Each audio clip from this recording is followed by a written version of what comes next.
Hi again, this is Miss April, and in this video we'll be using vinyl to customize stockings. Silhouette machines can cut adhesive vinyl and heat transfer vinyl. For this project, you need heat transfer vinyl, which you can buy directly from Silhouette America, Michaels, or other places online like Amazon. One of the well-known brands is Caesar. Heat transfer vinyl is a film material which has a heat-activated adhesive backing, so it can be permanently pressed onto fabric. This can include clothing. Heat transfer vinyl can be loaded directly into the cutting machine without a cutting mat, but I prefer to use one. It also does not need any transfer paper. Step 1. Choose a stocking. You want to choose a stocking that is made with fabric that is easy to work with for your first HTV project. These stockings feel like they are made with synthetic material or at least a blend. For this tutorial, I quickly sewed together this stocking using unused cotton t-shirts. Step 2. Create or trace designs. Create designs that will fit onto your stocking. You can cut out your name or any winter or holiday themed designs. I wanted to create a maker themed stocking.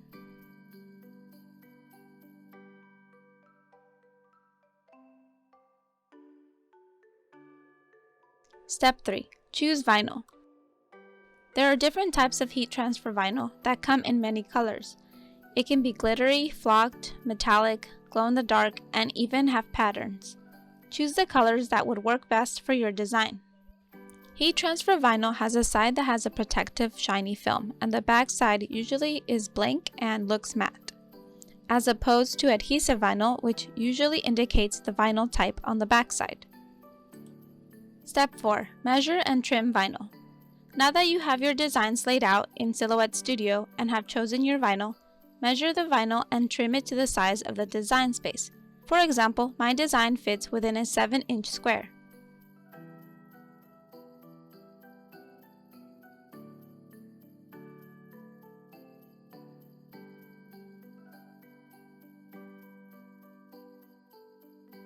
Step 5. Load vinyl and send to cut. Place the vinyl with the plastic, shiny part facing down. Load the vinyl into the machine. I used a mat, but a mat is not necessary.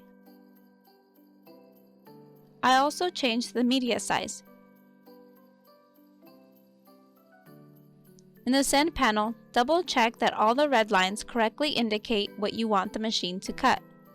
Choose the correct heat transfer material. I am using heat transfer smooth, so I will choose that. Make sure the action is cut and the right blade is chosen. By doing this, it will automatically change the cut settings. You can create a test cut to see if adjustments to the cut settings need to be made. A test cut will be made at the top left corner. Use the hook tool to make sure that it weeds correctly. It didn't create a clean line, so I made adjustments to the cut settings. The blade I am using is older and somewhat dull, so I increased the force to 7. Before you hit send, it will ask if you have mirrored. Most heat transfer projects need to be send mirrored because you are actually cutting on the side that needs to face down. So you want to click Send Mirrored. I wasn't confident that the lines were cut cleanly, so before unloading, I increased the force and sent it again. This might not be the case for you. Always try to weed out a corner before you unload or send it again. Step 6. Weed vinyl. Once you have unloaded the vinyl, use the hook to weed out or remove all the vinyl that you don't need to reveal your design.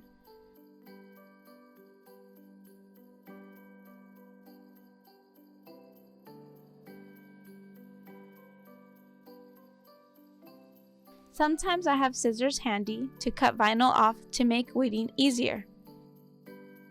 Be careful not to remove any parts of your design, especially the small pieces. After removing most of it, go in and remove the smaller pieces.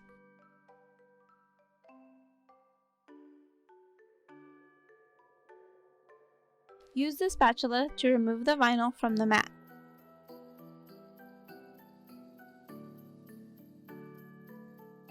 I cut out each snowflake and made sure that no small scraps or pieces were left.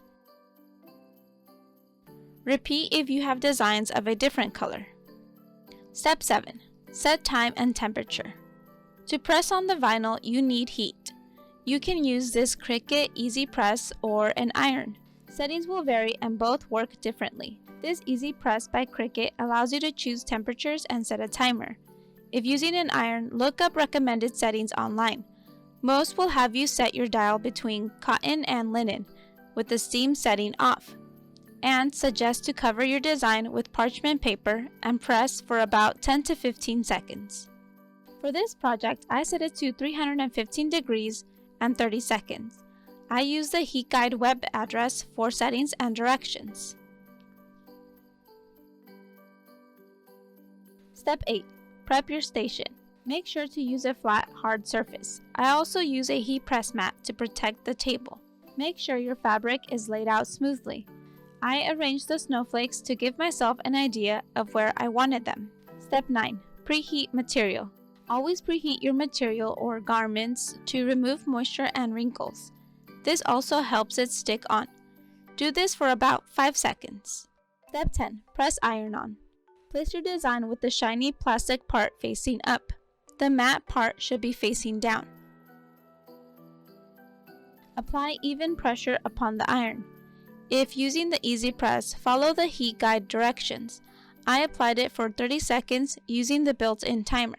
If using an iron, cover transfer with parchment paper. Step 11. Flip and repeat. Flip over the garment or fabric and press for another 15 seconds. Step 12. Test and remove. Flip over again and, while warm, slowly pull back the plastic sheet from the vinyl. If it is not adhered to the fabric, replace the sheet and press again for another 5 to 10 seconds. Repeat until every design has been added. And there you go. I hope you had fun with this project, and if you don't have a Silhouette machine, just know that there are already cut out HTV designs that you can purchase online for you to try, or simply paint on the designs with fabric paint.